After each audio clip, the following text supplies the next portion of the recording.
Hello everyone, this is Sindhu, Assistant Professor, Department of Economics, GFDC, Mitigation. In our previous session, we discussed agriculture and allied activities. ಕೃಷಿ ಆಧಾರಿತ ಚಟುವಟಿಕೆಗಳು ಯಾವ ರೀತಿ form ಆಗುತ್ತೆ, ಹಾಗೆಯೇ ಗ್ರೋತ್ಗೆ GDPಗೆ ಎಷ್ಟು ಮಟ್ಟಿಗೆ ಕಾಂಟ್ರಿಬ್ಯೂಟ್ ಮಾಡ್ತಿದ್ದಾವೆ ಕೃಷಿ ಆಧಾರಿತ ಚಟುವಟಿಕೆಗಳು. ಅದರ ಜೊತೆಗೆ ಜಗತ್ತಿನಾದ್ಯಂತ ನಮ್ಮ ಭಾರತದ ಬೆಳೆಗಳು ಯಾವ ಸ್ಥಾನವನ್ನು ಪಡ್ಕೊಂಡಿದ್ದಾವೆ, ಯಾವ ಬೆಳೆಯಲ್ಲಿ ಎಷ್ಟನೇ ಸ್ಥಾನ ಅನ್ನೋದನ್ನು ನಾವು ತಿಳ್ಕೊಳ್ತಾ ಇದ್ವಿ. In this session we will discuss the problems of agriculture in LDCs, less developed countries. ಕಡಿಮೆ ಅಭಿವೃದ್ಧಿ ಹೊಂದಿರತಕ್ಕಂಥ ರಾಷ್ಟ್ರಗಳು, ಹಿಂದುಳಿದ ರಾಷ್ಟ್ರಗಳು, ಅನಭಿವೃದ್ಧಿ ರಾಷ್ಟ್ರಗಳು ಅಂತ ನಾವು ಕನ್ಸಿಡರ್ ಮಾಡ್ತೀವಿ.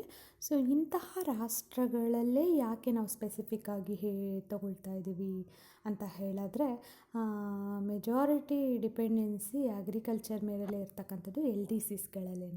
ಸೊ ಹಾಗಾಗಿ ಡೆವಲಪ್ಡ್ ಕಂಟ್ರೀಸಿಗೆ ಕಂಪೇರ್ ಮಾಡಿದರೆ ಇಲ್ಲಿ ಅಗ್ರಿಕಲ್ಚರ್ ಡಿಪೆಂಡೆನ್ಸಿ ಜಾಸ್ತಿ ಇದೆ LDCsಗಳಲ್ಲಿ.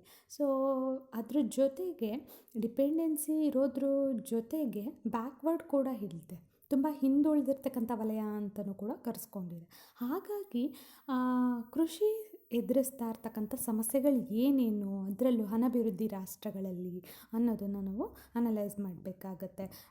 ಕೆಲವೊಮ್ಮೆ ಸಾಕಷ್ಟು ರೀತಿಯಾಗಿರ್ತಕ್ಕಂಥ ತೊಂದರೆಗಳಿಗೆ ರೈತ ಒಳಗಾಗ್ತಾನೆ. ಅವೆಲ್ಲ ಸಮಸ್ಯೆಗಳು ಅಂತ ಹೇಳಿಬಿಟ್ಟು ನಾವು ಅನಲೈಸ್ ಮಾಡೋಣ. ನಮಗೆ ಕೃಷಿ ಪ್ರಧಾನ ರಾಷ್ಟ್ರ ಆಗಿರೋದ್ರಿಂದ, ನಾವೆಲ್ಲ ಹಳ್ಳಿಗಳಲ್ಲೇ ಹೆಚ್ಚು ಬೆಳೆದಿರೋದ್ರಿಂದ ನಮಗೆ ಈ ಒಂದು ಪ್ರಾಬ್ಲಮ್ಸ್ಗಳು ತುಂಬ ರಿಲೇಟೆಡ್ ಅನಿಸ್ತಾ ಇರುತ್ತೆ. ಯಾಕೆಂದರೆ ನಾವು ದಿನ ಬೆಳಗಾದರೆ ನೋಡ್ತಾ ಇರ್ತೀವಿ ರೈತ ಏನು ಸಮಸ್ಯೆಯನ್ನು ಎದುರಿಸ್ತಾ ಇರ್ತಾನೆ, ಕೃಷಿಗೆ ಏನು ಸಮಸ್ಯೆ ಆಗ್ತಾ ಇದೆ ಅಂತ ಹೇಳಿಬಿಟ್ಟು. ಸೊ ಒಂದೊಂದಾಗಿ ಅದನ್ನು ಡಿಸ್ಕಸ್ ಮಾಡೋಣ. ಸೊ ಏನೆಲ್ಲ ಸಮಸ್ಯೆಗಳಿದ್ದಾವೆ ಅನ್ನೋದನ್ನು ನಾವು ಪರಿಗಣಿಸೋದಾದರೆ, ಲ್ಯಾಕ್ ಆಫ್ ಇರಿಗೇಷನ್ ಫೆಸಿಲಿಟಿ, ನೀರಾವರಿ ವ್ಯವಸ್ಥೆಯ ಕೊರತೆ. ನೀರಾವರಿ ವ್ಯವಸ್ಥೆ, ನಾವು ಆಫ್ಟರ್ ಗ್ರೀನ್ ರೆವಲ್ಯೂಷನ್ ಒಂದು ಮಳೆಯ ಮೇಲೇ ನಾವು ಅವಲಂಬಿತವಾಗ್ತಾ ಇದ್ವಿ ಕೃಷಿ ಮಾಡಲಿಕ್ಕೆ. ನಮಗೆ ಮಳೆ ನಮಗೆ ಬೆಳೆ ಬೆಳೀತಕ್ಕಂಥ ಸಂದರ್ಭದಲ್ಲಿ ನಿಶ್ಚಿತ ಸಮಯದಲ್ಲಿ ಬರದಲ್ಲೇ ಹೋದಾಗ, ಅಥವಾ ಯಥೇಚ್ಛವಾಗಿ ಬಂದರೆ, ಅತಿವೃಷ್ಟಿ ಆದರೆ, ಅನಾವೃಷ್ಟಿ ಆದರೆ ತೊಂದರೆಗೊಳಗಾಗ್ತಿದ್ದವನು ರೈತ. ಹಾಗಾಗಿ ಕೃಷಿಗೆ ಹೆಚ್ಚು ಹೊಡೆತ ಬೀಳ್ತಾ ಇತ್ತು. ಸೊ ಅದಕ್ಕೋಸ್ಕರ ಒಂದು ಕೃತಕ ನೀರಾವರಿ ವ್ಯವಸ್ಥೆಗಳನ್ನ ಮಾಡ್ಕೊಳ್ಳೋದಾಗುತ್ತೆ ಯಾವುದರಲ್ಲಿ, after green revolution. But before that ಆಗ್ಲೂ ಕೂಡ, ಗ್ರೀನ್ ರೆವಲ್ಯೂಷನ್ ಬರೋದಕ್ಕಿಂತ ಮುಂಚೆನೂ ಕೂಡ ನೀರಾವರಿ ವ್ಯವಸ್ಥೆಗಳು ಅಂದರೆ ನೀರಿನ ಕೊರತೆ ಇರ್ತಕ್ಕಂಥದ್ದನ್ನು ನಾವು ಕಾಣ್ಬೋದು. ಯಾಕೆ ಅಂತ ಹೇಳಿದರೆ, ಮೇಯ್ನ್ ನಮಗೆ ಫಸಲನ್ನು ಕೊಡಲಿಕ್ಕೆ, ಬೆಳೆ ಕೊಡಲಿಕ್ಕೆ ಬೇಕಿರ್ತಕ್ಕಂಥದ್ದು ನೀರು. ಮನುಷ್ಯನಿಗಾಗಲಿ ಅಥವಾ ಸಸ್ಯಗಳಿಗಾಗಲಿ ಬದುಕಿನ ಒಂದು ಮೂಲ ಅಂತ ಹೇಳೋದಾದರೆ ಅದು ನೀರು. ನೀರಿನ ವ್ಯವಸ್ಥೆನೇ ಇಲ್ದಲೇ ಹೋದರೆ ನಾವು ಯಾವುದು ಬೆಳೆ ತೆಗೆಯೋದಕ್ಕಾಗೋದಿಲ್ಲ. ಇಲ್ಲಿ ನಾವು ಸಾಕಷ್ಟು ಕಾನ್ಸೆಪ್ಟ್ಸ್ಗಳನ್ನ ಡಿಸ್ಕಸ್ ಮಾಡ್ಬೋದು ಎನ್ವಿರಾನ್ಮೆಂಟ್ಗೆ ರಿಲೇಟೆಡ್ ಆಗಿ. ಈಗ ನೋಡಿ, ನಮಗೆ ಮಳೆ ಸೀಸನ್ ವೈಸ್ ಆಗ್ತಾಯಿತ್ತು. ಆ ಒಂದು ಸಂದರ್ಭದಲ್ಲೂ ಕೂಡ ಮಾಡ್ರನೈಸ್ ಆಗೋದಕ್ಕಿಂತ ಮುಂಚೆ, ಅರ್ಬನೈಸೇಷನ್ ಆಗೋದಕ್ಕಿಂತ ಮುಂಚೆನೂ ಕೂಡ ನಮಗೆ ನೀರಿನ ಸಮಸ್ಯೆ ಇತ್ತು. ಬಟ್ ಈಗ ಎದುರಿಸ್ತಾ ಇರ್ತಕ್ಕಂತಹ ನೀರಿನ ಸಮಸ್ಯೆ ಜಾಸ್ತಿ ಇದೆ. ನಾವಿಲ್ಲಿ ಅಗ್ರಿಕಲ್ಚರ್ಗೆ ರಿಲೇಟೆಡ್ ಆಗಿ ಮಾತಾಡೋದಾದರೆ, ಅಗ್ರಿಕಲ್ಚರ್ ಮೇಯ್ನ್ಲಿ ಡಿಪೆಂಡ್ ಆಗಿದ್ದು ರೈನ್ ಮೇಲೆ, ಮಳೆಯ ಮೇಲೆ. ಮಳೆ ಇಂಥ ಟೈಮ್ಗೆ ಬರುತ್ತೆ ಅಂತ ಅವನಿಗೆ ನಿಶ್ಚಿತವಾಗಿ ಗೊತ್ತಿತ್ತು. ಅದೇ ಟೈಮಿಗೆ ಅವನು ಯಾವ ಟೈಮಿಗೆ ಬೆಳೆ ಹಾಕಬೇಕು, ಯಾವಾಗ ತೆಗಿಬೇಕು ಎಲ್ಲವನ್ನೂ ಕೂಡ ನಿರ್ಧರಿತ ಮಾಡ್ಕೊಂಡಿದ್ದ. ಬಟ್ ಇದೇ ರೀತಿ ಸಾಗ್ತಾ ಅದು ಚೇಂಜಸ್ ಆಗ್ತಾ ಬಂತು. ಅವನಿಗೆ ಸೀಸನ್ ವೈಸ್ ಪ್ರಿಡಿಕ್ಟೇ ಮಾಡೋದಕ್ಕಾಗ್ತಿರ್ಲಿಲ್ಲ. ಯಾವಾಗಂದರೆ ಅವಾಗ ಮಳೆ ಸ್ಟಾರ್ಟ್ ಆಗೋದು, ಮಳೆ ಬರೋ ಟೈಮಲ್ಲಿ ಮಳೆನೇ ಆಗ್ದಲೇ ಇರೋವಂಥದ್ದು, ಇಂಥ ಸಮಸ್ಯೆಗಳೆಲ್ಲ ಎದುರಾಗ್ತಾ ಬಂದವು. ಯಾಕೆ ಅಂತ ಹೇಳಿದ್ರೆ, ಅದಕ್ಕೆ ನಾವು ರೀಸನ್ಸ್ ಹಲವಾರು ಕೊಡ್ತೀವಿ. ಮಾಡ್ರನೈಸೇಷನ್ ಅನ್ನೋ ಹೆಸರಲ್ಲಿ ನಾವು ಫಾರೆಸ್ಟ್ ಲ್ಯಾಂಡ್ನೆಲ್ಲ ಕನ್ವರ್ಟ್ ಮಾಡ್ತಾ ಇದ್ದೀವಿ, ಫಾರೆಸ್ಟ್ನೆಲ್ಲ ನಾಶ ಮಾಡ್ತಾ ಇದ್ದೀವಿ. ಅದ್ರ ಜೊತೆಗೆ ಈ ರೋಡ್ಸ್ಗಳು ಮಾಡಲಿಕ್ಕೆ ಅವಶ್ಯಕತೆ ಇದೆ. ಏಕೆ ಅಂತ ಹೇಳಿದ್ರೆ, ನಗರಗಳು ಬೆಳೀತಾ ಇದ್ದಾವೆ, ರೋಡ್ಸ್ಗಳು ಮಾಡಬೇಕಾಗುತ್ತೆ. ಸಿಟೀಸ್ಗಳು ಇಂಡಸ್ಟ್ರಿಯಲೈಸೇಷನ್ ಹೆಚ್ಚಾದಷ್ಟು ಕೂಡ ಇನ್ಫ್ರಾಸ್ಟ್ರಕ್ಚರ್ ಫೆಸಿಲಿಟೀಸ್ನ ಪ್ರೊವೈಡ್ ಮಾಡಬೇಕಾಗುತ್ತೆ. ಟ್ರಾನ್ಸ್ಪೋರ್ಟೇಷನ್ ಪರ್ಪಸ್ಸಿಂದ, ಟ್ರೇಡ್ ಪರ್ಪಸ್ಸಿಂದ ನಾವು ಇರ್ತಕ್ಕಂಥ ಗಿಡ ಮರಗಳನ್ನೆಲ್ಲ ನಾವು ಹಾಳು ಮಾಡ್ತಾ ಇದ್ದೀವಿ. ಸೊ ಯಾವಾಗ ಫಾರೆಸ್ಟಿ ಲೆವೆಲ್ ಕಡಿಮೆ ಆಗ್ತಾ ಬಂತೋ, ಸೊ ನಮಗೆ ಸೀಸನ್ ವೈಸ್ ಆಗ್ತಿರ್ತಕ್ಕಂಥ ಮಳೆ ಪ್ರಮಾಣ ಕೂಡ ಕಡಿಮೆ ಆಯಿತು. ಹಾಗಂತ ಬೆಳೆ ಬೆಳೆಯೋದನ್ನು ನಿಲ್ಲಿಸೋದಕ್ಕಾಗೋದಿಲ್ಲ. ಸೊ ಗ್ರೀನ್ ರೆವಲ್ಯೂಷನಲ್ಲಿ ಇರಿಗೇಷನ್ ಫೆಸಿಲಿಟಿ, ನೀರಾವರಿ ವ್ಯವಸ್ಥೆಯನ್ನು ಕೂಡ ಇಂಟ್ರೊಡ್ಯೂಸ್ ಮಾಡ್ತಾರೆ. ಬಟ್ ಆ ಸಮಯದಲ್ಲೂ ಕೂಡ ಮಳೆ ಅನಿಶ್ಚಿತತೆಗೊಂಡಿದ್ದರಿಂದಾಗಿ ಕೃಷಿ ಸಮಸ್ಯೆಯನ್ನು ಅನುಭವಿಸ್ಬೇಕಾಗಿ ಬಂತು. ಈಗಲೂ ಕೂಡ ಹೊಸದೇನಿಲ್ಲ. ಇರಿಗೇಷನ್ ಫೆಸಿಲಿಟಿ ಎಲ್ಲರೂ ಕೂಡ ಪ್ರೊವೈಡ್ ಮಾಡ್ಕೊಳ್ಳೋದಕ್ಕೆ ಆಗ್ತಾಯಿಲ್ಲ. ಸಣ್ಣ ಸಣ್ಣ ರೈತರು ಇರ್ತಾರೆ, ಫೈನಾನ್ಷಿಯಲಿ ಪೂರ್ ಇರ್ತಾರೆ. ಗೌರ್ಮೆಂಟ್ ಕೆಲವೊಂದು ಸ್ಕೀಮ್ಸ್ಗಳ ಮುಖಾಂತರ ಅವ್ರಿಗೆ ಬೋರ್ವೆಲ್ಸ್ಗಳನ್ನ ಹಾಕ್ಕೊಡೋದಕ್ಕೆ ಪ್ರಯತ್ನವನ್ನು ಪಡ್ತಿದೆ. ಬಟ್ ಸ್ಟಿಲ್ ಎಲ್ರಿಗೂ ಅದ್ರ ಫೆಸಿಲಿಟಿ ಸಿಗ್ತಾಯಿಲ್ಲ. ಈ ರೀತಿ ಇದ್ದಂಥ ಸಂದರ್ಭದಲ್ಲಿ ಸಾಕಷ್ಟು ಈ ಹಣವನ್ನು ಹೊಂದಿರತಕ್ಕಂತಹ ಶ್ರೀಮಂತ ರೈತರು, ಜಮೀನ್ದಾರುಗಳು, ದೊಡ್ಡ ದೊಡ್ಡ ಜಮೀನ್ದಾರ್ಸ್ ಎಲ್ಲ ಏನು ಬೋರ್ವೆಲ್ಸ್ಗಳನ್ನ ಹಾಕ್ಕೊಂಡು ನಮಗೆ ಭೂಮಿಯ ಮೇಲ್ಭಾಗದಿಂದ ಮಳೆ ಸಿಗ್ತಿಲ್ಲ ಅಂದರೆ ಭೂಮಿಯ ಒಳಭಾಗದಲ್ಲಿ ಅಂತರ್ಜಲ ಮಟ್ಟದಲ್ಲಿ ನಾವು ನೀರನ್ನು ಬಳಕೆ ಮಾಡೋದಕ್ಕೆ ಪ್ರಾರಂಭ ಮಾಡಿದ್ವಿ. ಈಗ ಆಲ್ರೆಡಿ ಮಾಡರ್ನೈಸೇಷನ್ ಅನ್ನೋ ಹೆಸರಿನಲ್ಲಿ ಫಾರೆಸ್ಟ್ ಲ್ಯಾಂಡನ್ನು ಡೆಮಾಲಿಷ್ ಮಾಡಿ ಅಗ್ರಿಕಲ್ಚರ್ ಹಸಿರನ್ನು ಹಾಳು ಮಾಡಿ ನಾವು ಮಳೆಯನ್ನು ತಪ್ಪಿಸ್ಕೊಂಡ್ಬಿಟ್ವಿ, ಮಳೆ ಬರೋದನ್ನು ನಿಲ್ಲಿಸ್ಕೊಂಡ್ವಿ. ಈಗ ಅಗ್ರಿಕಲ್ಚರ್ ಪರ್ಪಸ್ಗೆ ಅಂತ ಸ್ಟಾರ್ಟ್ ಆದಂತಹ ಇರಿಗೇಷನ್ ಬೋರ್ವೆಲ್ಸ್ಗಳನ್ನ ಹಾಕಿಸ್ಕೊಳ್ಳೋ ಅಂತಹ ಒಂದು ಪ್ರಮಾಣ ಒಂದು ನಮ್ಮ ಗೃಹ ಬಳಕೆಗೂ ಕೂಡ ತನ್ನ ವ್ಯಾಪ್ತಿಯನ್ನು ಆವರಿಸ್ಕೊಂಡಿರ್ತಕ್ಕಂಥದ್ದನ್ನು ನೋಡ್ಬೋದು. ಈಗ ನೋಡಿ, ಪ್ರತಿ ಮನೆ ಕನ್ಸ್ಟ್ರಕ್ಷನ್ ಆಗ್ತಕ್ಕಂಥ ಪ್ರತಿಯೊಂದು ಮನೆಯೂ ಯಥೇಚ್ಛವಾಗಿ ಸಿಟಿಗಳಲ್ಲಂತೂ ಕಾಮನ್ಲಿ ಎಲ್ಲರೂ ಕೂಡ ಒಂದು ಮನೆ ಕನ್ಸ್ಟ್ರಕ್ಷನ್ ಆಗ್ತಿದೆ ಅಂತ ಹೇಳಿದರೆ ಅವರು ಅವ್ರದ್ದೇ ಆಗಿರ್ತಕ್ಕಂಥ ಒಂದು ಓನ್ ಬೋರ್ವೆಲ್ಸನ್ನು ಮನೆಗೆ ಅಂತಲೇ ಹೇಳಿಬಿಟ್ಟು ಹಾಕಿಸ್ಕೊಳ್ತಾ ಇದ್ದಾರೆ. ಯಾವಾಗ ಬೋರ್ವೆಲ್ಸ್ಗಳು ಜಾಸ್ತಿ ಆಗೋದಕ್ಕೆ ಸ್ಟಾರ್ಟ್ ಆಯಿತೋ, ಮನೆ ಒಂದು ಹೌಸ್ ಹೋಲ್ಡ್ ಪರ್ಪಸ್ ಇರ್ಬೋದು, ಇಂಡಸ್ಟ್ರಿಯಲ್ ಪರ್ಪಸ್ ಇರ್ಬೋದು, ಅಗ್ರಿಕಲ್ಚರ್ ಪರ್ಪಸ್ಗೆ ನೀರನ್ನು ಒದಗಿಸ್ಬೇಕು ಅಂತ ಪ್ರಾರಂಭ ಮಾಡಿದ್ದು ಎಲ್ಲ ಉದ್ದೇಶಗಳಿಗೂ ಅದನ್ನು ಬಳಕೆ ಮಾಡೋದಕ್ಕೆ ಪ್ರಾರಂಭ ಮಾಡಿದ್ವಿ. ಅಂತರ್ಜಲ ಮಟ್ಟವನ್ನು ಕೂಡ ನಾವು ಹಾಳು ಮಾಡ್ಕೊಂಡ್ವಿ. ಸೊ ಈ ರೀತಿ ಇದ್ದಾಗ ಭೂಮಿ ಮೊದಲೇ ನಮಗೆ ಮಳೆ ಇಲ್ಲ, ಮೇಲಿಂದ ಸೂರ್ಯನ ಶಾಖ ಜಾಸ್ತಿ ಇದೆ, ಅದ್ರ ಜೊತೆಗೆ ಭೂಮಿಯಲ್ಲಿ ತೇವಾಂಶ ಕಾಪಾಡ್ಕೊಳ್ಬೇಕಾಗಿರ್ತಕ್ಕಂಥ ಅಂತರ್ಜಲದ ಮಟ್ಟವೂ ಕೂಡ ಕಡಿಮೆ ಆಗ್ತಾ ಬರ್ತಾ ಇದೆ. ಬಿಕಾಸ್ ನಮ್ಮ ಬಳಕೆ ಅಷ್ಟರ ಮಟ್ಟಿಗೆ ಜಾಸ್ತಿ ಇದೆ. ಇವಾಗೆಲ್ಲ ನಾವು ಎಕ್ಸಾಂಪಲ್ಸ್ಗಳು ನೋಡ್ತಾ ಇದ್ದೀವಿ. ಕೆರೆ ಕಟ್ಟೆಗಳನ್ನೆಲ್ಲ ಹಾಳು ಮಾಡ್ಕೊಂಡು ಮನೆಗಳ ನಿರ್ಮಾಣ ಮಾಡ್ಕೊಂಡ್ವಿ ದೊಡ್ಡ ದೊಡ್ಡ ಸಿಟಿಗಳಲ್ಲಿ. ನಾವು ಲಾಸ್ಟ್ 3-4 ಡೇಸಿಂದ ನೋಡ್ತಾ ಇದ್ದೀವಿ ಬೆಂಗಳೂರಲ್ಲಿ ಮನೆ ಕುಸಿದು ಬೀಳ್ತಾ ಇದೆ ಅಂತ ಹೇಳಿಬಿಟ್ಟು. ಇದಕ್ಕೆಲ್ಲ ಯಾರು ಕಾರಣ? ಏನು ರೀಸನ್ಸ್? ಕೆರೆಗಳನ್ನ ಡೆಮಾಲಿಷ್ ಮಾಡಿ ಕೆರೆಗಳಿರ್ತಕ್ಕಂಥ ಜಾಗದಲ್ಲಿ ನೀವು ಮನೆ ಕಟ್ಕೊಂಡ್ರೆ ಏನಾಗುತ್ತೆ?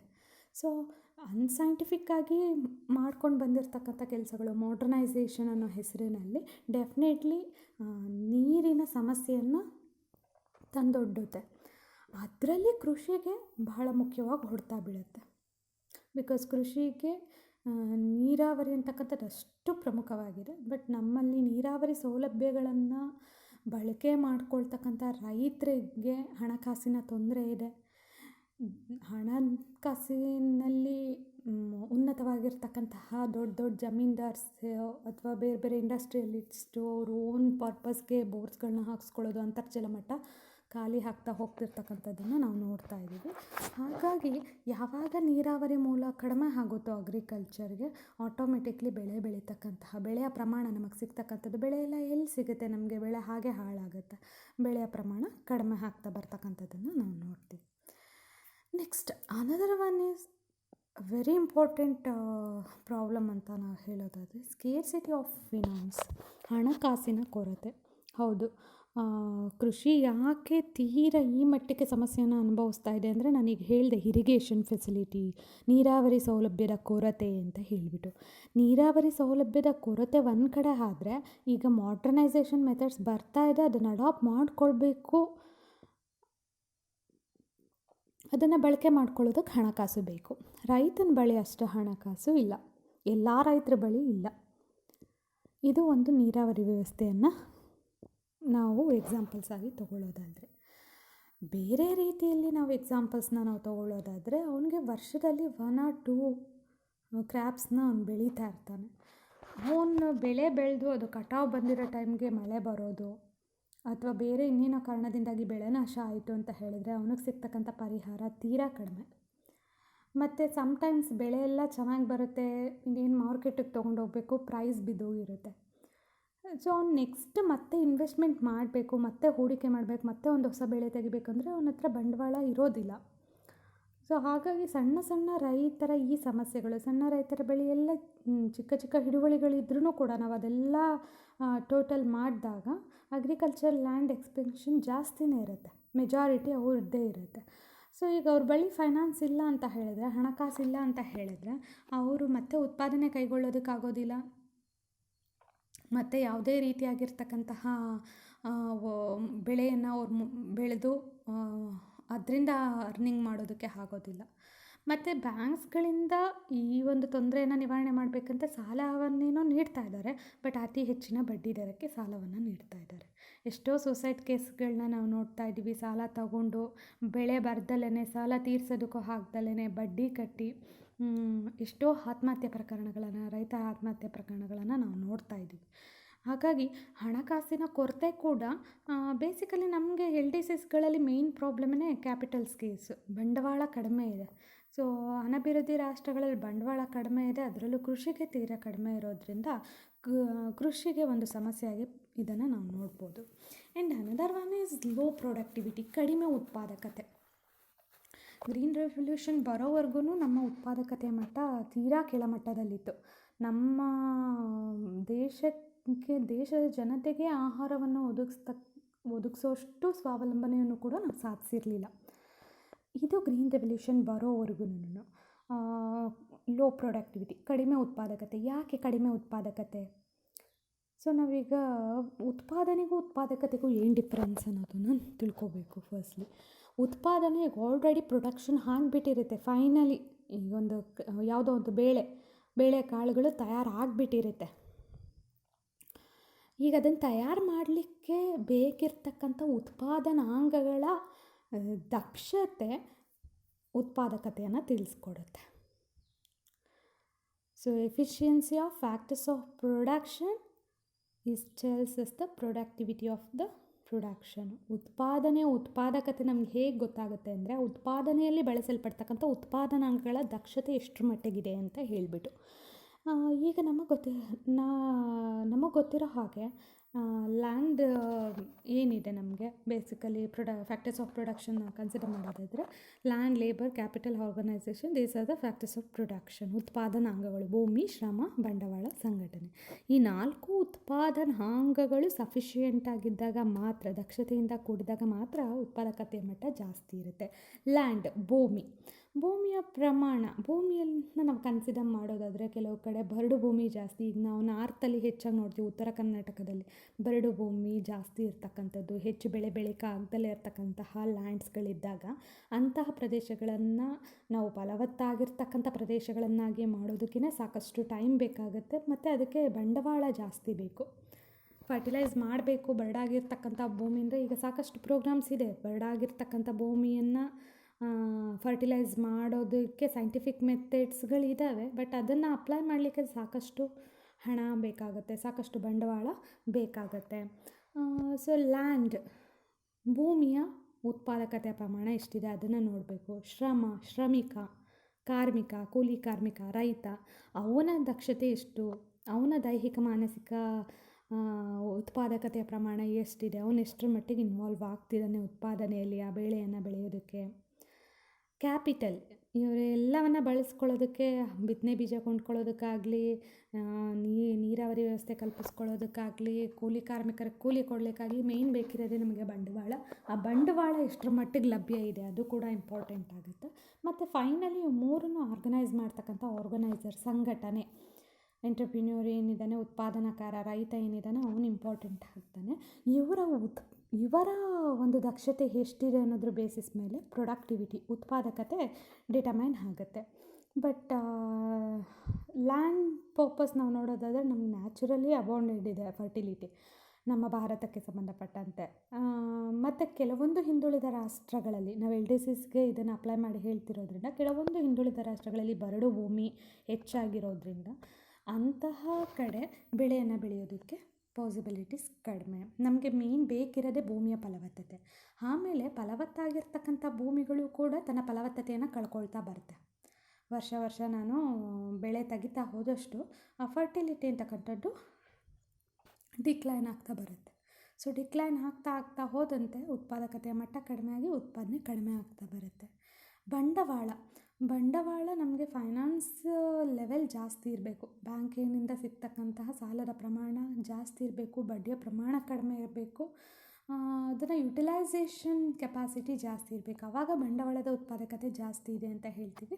ನಾವು ಈ ಹಿಂದೆ ಡಿಸ್ಕಸ್ ಮಾಡ್ದಂಗೆ ಆ ಥರದ ಒಂದು ಸಿಚುವೇಶನ್ಸ್ಗಳಿಲ್ಲ ನಮ್ಮಲ್ಲಿ. ಹೆಚ್ಚು ಬಡ್ಡಿ ದರಕ್ಕೆ ಸಾಲವನ್ನು ನೀಡ್ತಾ ಇದ್ದಾರೆ. ಇದರಿಂದಾಗಿ ರೈತರ ಆತ್ಮಹತ್ಯೆ ಪ್ರಕರಣ ಕೂಡ ಹೆಚ್ಚಾಗ್ತಾ ಹೋಗ್ತಾ ಇದೆ. ಮತ್ತು ಇಲ್ಲಿ ಸಣ್ಣ ರೈತರೇ ಇರೋದ್ರಿಂದ ಅವರೇ ಕಾರ್ಮಿಕರಾಗಿಯೂ ಕೆಲಸ ಮಾಡ್ತಾರೆ, ಅವರೇ ಸಂಘಟನಾಕಾರರಾಗಿಯೂ ಕೂಡ ಕೆಲಸ ಮಾಡ್ತಾರೆ. ಹಾಗಾಗಿ ಉತ್ಪಾದಕತೆಯ ಮಟ್ಟ ತೀರಾ ಕಡಿಮೆ ಇತ್ತು ಎಲ್ಲಿ ಗ್ರೀನ್ ರೆವಲ್ಯೂಷನ್ ಎಂಟ್ರಿ ಆಗೋವರೆಗೂ. ಗ್ರೀನ್ ರೆವಲ್ಯೂಷನ್ ಆಯಿತು, ಹಸಿರು ಕ್ರಾಂತಿ ಆಯಿತು, ಆಗ ನಮ್ಮ ಉತ್ಪಾದಕತೆಯ ಮಟ್ಟ ಹೆಚ್ಚಾಗ್ತಾ ಬಂತು. ಬಟ್ ಸ್ಟಿಲ್ ಮಾಡ್ರನೈಸೇಷನ್ ಮೆಥಡನ್ನು ನಾವು ಫಾಲೋ ಮಾಡ್ತಾ ಇರೋದ್ರಿಂದ ಉತ್ಪಾದನೆಯ ಪ್ರಮಾಣ ಜಾಸ್ತಿ ಆಗಿದೆ, ಗುಣಮಟ್ಟದಲ್ಲಿ ಕೊರತೆ ಇರ್ತಕ್ಕಂಥದ್ದನ್ನು ನಾವು ನೋಡ್ತಾ ಇದ್ದೀವಿ. ಸೊ ಇದು ಕೂಡ ಇಂಪಾರ್ಟೆಂಟ್ ಆಗುತ್ತೆ ನಮಗೆ ಈಗ ಪ್ರಮಾಣ ಜಾಸ್ತಿ ಬಂತು, ಬೇಳೆ ಕಾಳುಗಳು ಅಕ್ಕಿ ಎಲ್ಲ ಜಾಸ್ತಿ ಬೆಳೆದ್ಬಿಟ್ವಿ, ಪ್ರಮಾಣ ಜಾಸ್ತಿ ಆಯಿತು, ಪ್ರೊಡಕ್ಟಿವಿಟಿ ಜಾಸ್ತಿ ಬಂತು. ಬಟ್ ವಾಟ್ ಅಬೌಟ್ ಕ್ವಾಲಿಟಿ, ಗುಣಮಟ್ಟದ ಬಗ್ಗೆ ಮಾತಾಡೋದಾದರೆ ಫರ್ಟಿಲೈಸರ್ಸ್ ಯೂಸ್ ಮಾಡ್ತಿದ್ದೀವಿ, ಪೆಸ್ಟಿಸೈಡ್ಸ್ ಯೂಸ್ ಮಾಡ್ತಿದ್ದೀವಿ, ಅದು ಆಹಾರದ ಮುಖಾಂತರ ನಮ್ಮ ದೇಹದೊಳಗೂ ಕೂಡ ಸೇರ್ತಾ ಇದೆ. ಇವತ್ತಿನ ಸಾಕಷ್ಟು ಡಿಸೀಸಸ್ಗಳಿಗೆ ಇದು ರೀಸನ್ ಅಂತ ಹೇಳಿಬಿಟ್ಟು ನಾವು ಹೇಳ್ಬೋದು. ಸೊ ಈ ರೀತಿಯಲ್ಲಿ ನಾವು ನೋಡೋದಾದರೆ ನಮಗೆ productivity level before green revolution, after green revolution ಎರಡು ಫೇಸಲ್ಲಿ ಒಂದೊಂದು ರೀತಿಯಾಗಿರ್ತಕ್ಕಂಥ ಸಮಸ್ಯೆಯನ್ನು ಎದುರಿಸ್ತಾ ಇದ್ದೀವಿ. ಅಲ್ಲಿ ಪ್ರೊಡಕ್ಟಿವಿಟಿ ಕಡಿಮೆ ಇತ್ತು, ಉತ್ಪಾದನಾ ಪ್ರಮಾಣ ಕಡಿಮೆ ಆಯಿತು. ಇಲ್ಲಿ ಪ್ರೊಡಕ್ಟಿವಿಟಿ ಲೆವೆಲ್ನ ಜಾಸ್ತಿ ಮಾಡ್ತಿದ್ದಾರೆ. ಅಗ್ರಿಕಲ್ಚರ್ ಯೂನಿವರ್ಸಿಟೀಸ್ಗಳಿಂದ ಲ್ಯಾಂಡ್ನ ಫರ್ಟಿಲೈಸ್ ಮಾಡ್ತಿದ್ದಾರೆ, ಲೇಬರ್ಸ್ನ ಎಫಿಷಿಯೆಂಟಾಗಿ ಯೂಸ್ ಮಾಡ್ಕೊಳ್ಳೋದು ಹೇಗೆ ಅನ್ನೋದ್ರ ಬಗ್ಗೆ ತಿಳಿಸ್ಕೊಡ್ತಾ ಇದ್ದಾರೆ. ಕೋಆಪ್ರೇಟಿವ್ ಸೊಸೈಟೀಸ್ಗಳಲ್ಲಿ ಬಂಡವಾಳದ ಲಭ್ಯತೆ ಜಾಸ್ತಿ ಸಿಗಬೇಕು ಅಂತ ಕೋಆಪ್ರೇಟಿವ್ ಸೊಸೈಟೀಸ್ನ ಎಸ್ಟಾಬ್ಲಿಷ್ಮೆಂಟ್ ಮಾಡಿದ್ದಾರೆ. ಬಟ್ ಸ್ಟಿಲ್ ನಮಗೆ ಆ ಒಂದು ಗುಣಮಟ್ಟದ ಆಹಾರ ಏನಿದೆ ಅದು ಲಭ್ಯ ಆಗ್ತಾ ಇಲ್ಲ. ಅದ್ರ ಜೊತೆಗೆ ಫರ್ಟಿಲೈಸರ್ಸು, ಪೆಸ್ಟಿಸೈಡ್ಸ್ನೆಲ್ಲ ಜಾಸ್ತಿ ಲ್ಯಾಂಡ್ಸ್ಗಳಲ್ಲಿ ಯೂಸ್ ಮಾಡ್ತಿರೋದ್ರಿಂದ ಮಣ್ಣಿನ ಫಲವತ್ತತೆ ಮೊದಲೇ ಬೆಳೆ ತೆಗೆದು ಕಡಿಮೆ ಆಗ್ತಾ ಇದೆ. ಅದ್ರ ಜೊತೆಗೆ ನಾವು ಈ ರಸಗೊಬ್ಬರ, ಕ್ರಿಮಿನಾಶಕಗಳನ್ನ ಬಳಕೆ ಮಾಡೋದ್ರಿಂದ ಇನ್ನೂ ಕೂಡ ಹಾಳಾಗ್ತಿರ್ತಕ್ಕಂಥದ್ದು, ಮಣ್ಣಿನ ಫಲವತ್ತತೆ ಹಾಳಾಗ್ತಿರ್ತಕ್ಕಂಥದ್ದನ್ನು ನಾವು ನೋಡ್ತಾ ಬರ್ತಾಯಿದ್ವಿ. ನೆಕ್ಸ್ಟ್, ವೆರಿ ಸ್ಮಾಲ್ ಹೋಲ್ಡಿಂಗ್ಸ್, ಸಣ್ಣ ಹಿಡುವಳಿಗಳು. ನಮಗೆಲ್ರಿಗೂ ತಿಳಿದಿರೋ ಹಾಗೆ ನಮಗೆ ಏನಿದ್ರೂ ಫಲವತ್ತತೆ ಅಂತಕ್ಕಂಥದ್ದು ಉತ್ಪಾದನಾ ಪ್ರಮಾಣ ಯಾವಾಗ ಜಾಸ್ತಿ ಲಭ್ಯ ಆಗುತ್ತೆ ಅಂತ ಹೇಳಿದ್ರೆ ಬಿಗ್ ಹೋಲ್ಡಿಂಗ್ಸ್, ದೊಡ್ಡ ಹಿಡುವಳಿಗಳಲ್ಲಿ ನಾವು ಬೇಸಾಯವನ್ನು ಮಾಡಿದಾಗ. ಈಗ ಆಲ್ಮೋಸ್ಟ್ ಅಲ್ಲಿ ಎಲ್ಲ ವಿಭಕ್ತ ಕುಟುಂಬಗಳಾಗಿ ಮಾರ್ಪಟ್ಟಿದ್ದಾವೆ. ಎಲ್ಲ ಫ್ಯಾಮ್ಲಿಯಲ್ಲಿ ಸಪ್ರೇಟ್ ಆಗ್ತಾ ಇದ್ದಾರೆ. ಸಪ್ರೇಟ್ ಆದಂಗೆ ಅವರ ಹೊಂದಿರತಕ್ಕಂತಹ ಲ್ಯಾಂಡ್ಸ್ ಕೂಡ ಸಪ್ರೇಟ್ ಆಗ್ತಾ ಇದೆ. ಸೊ ಈಗ ಒಂದು 10 ಎಕರೆ ಇರ್ತಕ್ಕಂಥದ್ದು 5 ಎಕರೆ ಆಗುತ್ತೆ. ನೆಕ್ಸ್ಟ್ ಜನ್ರೇಷನ್ಗೆ ಹೋದಾಗ ಅದು 2.5 ಎಕರೆಸ್ ಆಗುತ್ತೆ. Next 1 acre half.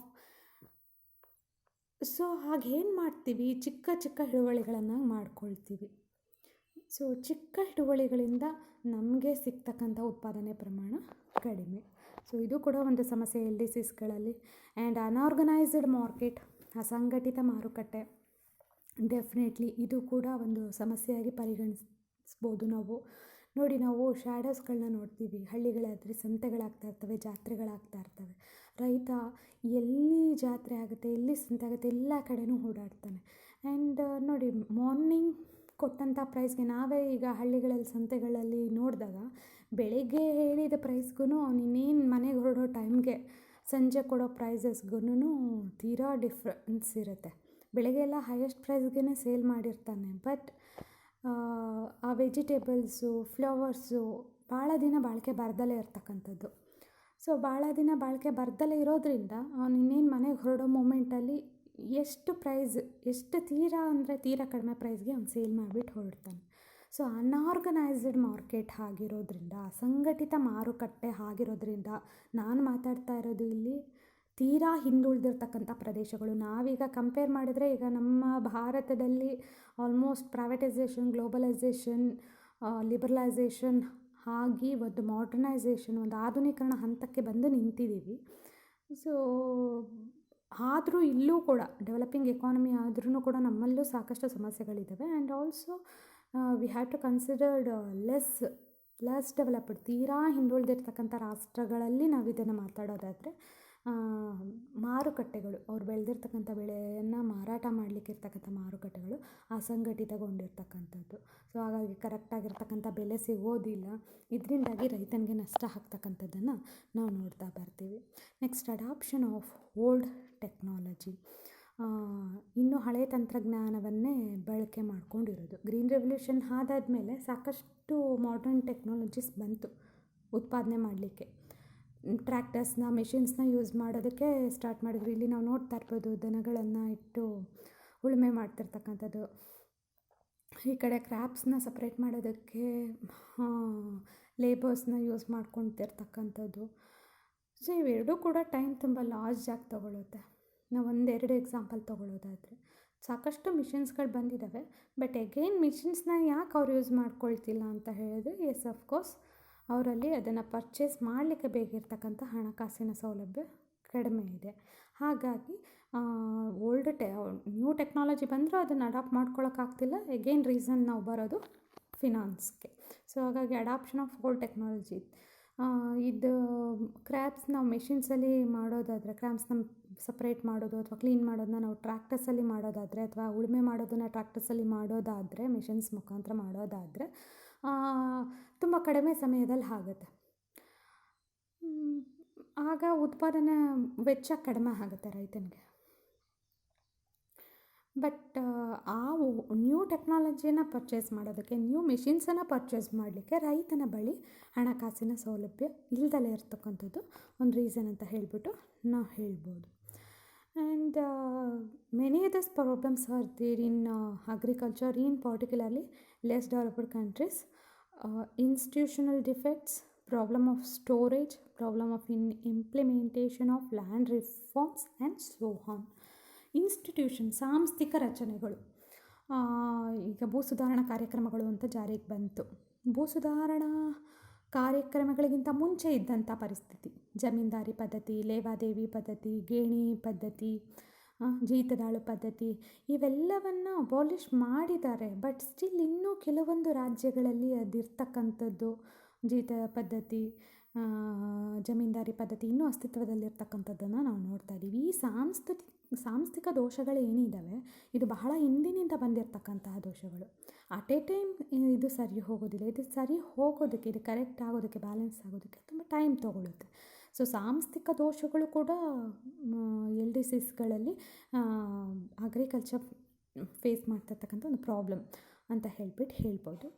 Problem of storage, very importantly storage facility, ದಾಸ್ತಾನು ಸಂಗ್ರಹಗಳು ನಮ್ಮಲ್ಲಿ ಕಡಿಮೆ, LDCsಗಳಲ್ಲಿ ತೀರಾ ಕಡಿಮೆ ಇರ್ತಕ್ಕಂಥದ್ದು. ಈಗ ಬೆಳೆ ಹಾಳಾಗ್ದಲೇ ಇರೋ ರೀತಿಯಲ್ಲಿ, ಈಗ ಬೆಳೆ ಬೆಳೆದಿರ್ತಾನೆ, ಒಳ್ಳೆ ಬೆಲೆ ಸಿಗೋದಿಲ್ಲ. ಸೊ ಅದೇನು ಮಾಡಬೇಕು, ಅನ್ನೋದನ್ನು ಪ್ರೊಟೆಕ್ಟ್ ಮಾಡಿಡಬೇಕಂದ್ರೆ ಶೀತಗೃಹಗಳು, ತುಂಬ ಪೆರಿಷಬಲ್ ಗೂಡ್ಸ್ ಆದರೆ ಶೀತಗೃಹಗಳು ಬೇಕು, ಕೋಲ್ಡ್ ಸ್ಟೋರೇಜ್ ಹೌಸಿಂಗ್ಸ್ ಬೇಕು.